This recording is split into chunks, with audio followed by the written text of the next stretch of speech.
and welcome to this next tutorial in Lightroom. Today we're going to have a look at asset management. What do I mean by asset management? Well, it's a feature that I think Lightroom is really strong in, and it's the ability to flag, rate, color code, keyword, group images together, that sort of thing. It's quite a big chunk, so what we're going to do is we're going to break it down into a few smaller sections, and we're going to start off with some of the easier ways that we can categorize our images. So let's get started. Before we actually look at tagging pictures, we're just going to have a quick look at the grid view on the screen at the moment. There's some things we might need to turn on, and if we go to View and View Options, you'll see we've got these two tabs for Loop View and Grid View. And there's this menu option here for expanded or compact cells, and this basically changes the information that's shown around our thumbnail. So for compact cells, if we look further down, we can see compact cell extras, and it shows us our index number. We get the ability to rotate the picture if we want to, and we can show things like ratings and labels, that kind of thing. If I change that to expanded cells, there's another option down here, and it just increases the size around it, spaces things out a little bit neater. It's the one I tend to use, but if you're running short on screen space, you might want to go for the compact view. But again, we've got various pieces of information shown around it. I'm going to close that down. Another thing that you may need to turn on or off is this toolbar down the bottom here. If you want to use it, that again is under View, and you'll see we've got this option to hide it. If I hide the toolbar, that goes. If I turn it back on, we've got it back up. Something we might use in just a minute. So one of the quickest things we can do, now we've got the information displayed, is we can actually flag things. And if I hover over it, you'll see I get this little flag option, and I can just click on it, and that image now becomes flagged. If I go to this one, I could flag it just by clicking down in our toolbar if it's displayed, and you'll see it's flagged again. And the purpose of flagging things is for really a quick cull. It allows you to go through your images and go, yep, I like that one, I want to keep it, or you can just ignore it. One of the other options under flag is another way of setting it is you can right click, and you'll see it's got this option for rejected, and we can actually reject it. So we can say, yes, we want to keep the picture, no, it's rubbish, out of focus, badly exposed, whatever it is. We can reject it, and later on we'll show you how you can cull those images out. And if you're not sure, of course, just leave it. That ability to reject is also available down on the toolbar. You'll see there's the little reject icon down there. If we click on it, our selected picture now has the reject flag against it as well. Up the top here, you'll see that attribute is selected. If I click on it and turn it off, you'll see that little menu bar disappear. And what we can actually do from here now is we can just effectively search based on our flag. So we can look for just flagged items just by selecting the flag, or we can look for just rejected items, or actually I have both selected now, so you'll see in both. If I turn off flagged, you'll see it just shows the rejected ones. So you have the ability to build up what you want to search for. There's everything, we've selected everything. If I turn attribute off, it gets rid of the menu, and it displays everything by default anyway. The next thing we can quickly do to tag our pictures is we can set a rating for them. And as you can see on the cells, we've got these 5 dots here. We can click on them to set a star rating, or we can just click straight on the end there. Clear it off again just by clicking on the single star. Or you can actually press the 0 key, which will clear the ratings as well. Incidentally, numbers 1, 2, 3, 4 and 5 on your keyboard set the star rating. There's umpteen ways of doing this. We can do set rating from right clicking on the picture and do set rating. So there's a few ways you can do it. The easiest way, to be honest, is just to press the number key. And we can set different ratings for pictures, whatever we want.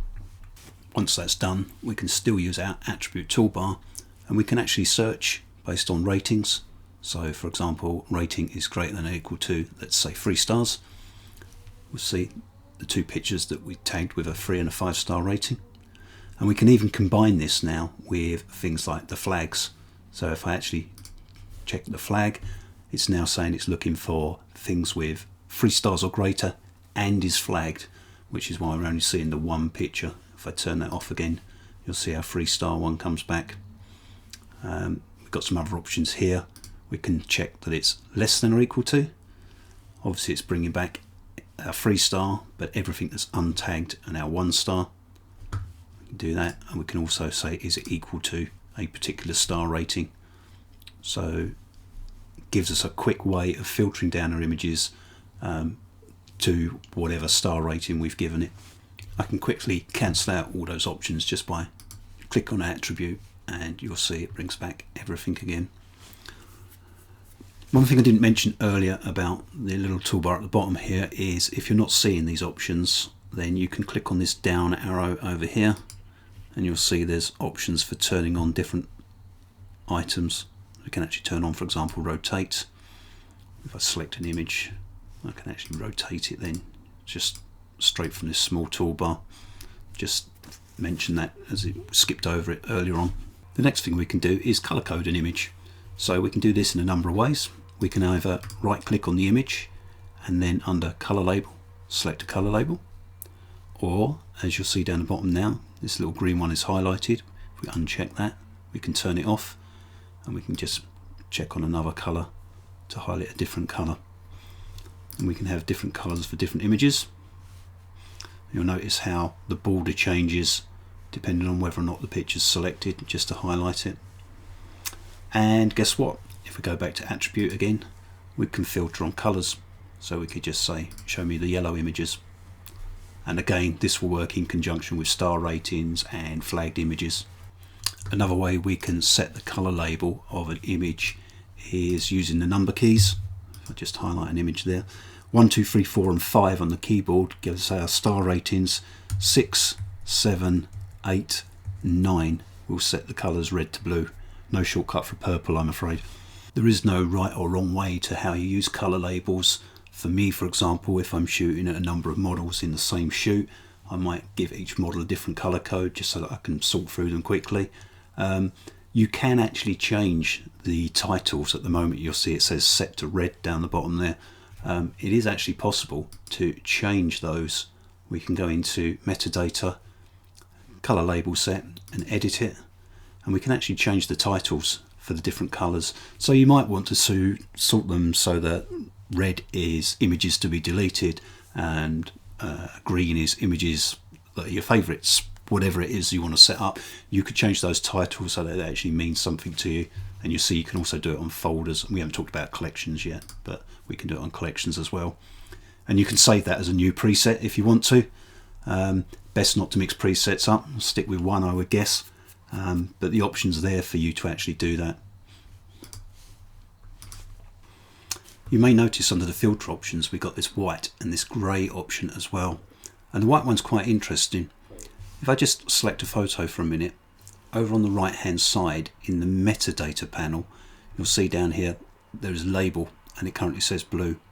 If I change on to the picture next to it, you'll see that get updated to yellow. And what we can actually do is we can create a custom label for a photo. So we could go in here, for example, select a random photo, and we can actually type something in. Let's just call it grey, for example. And then what we can actually do is we can search based on custom filters, custom labels, sorry. If you're not actually seeing this label option, just make sure that you've got EXIF and IPTC selected in this drop down menu. Otherwise, as you see, you don't always see the label depending on what data you're actually showing. The grey option just simply shows anything that hasn't got a label associated to it.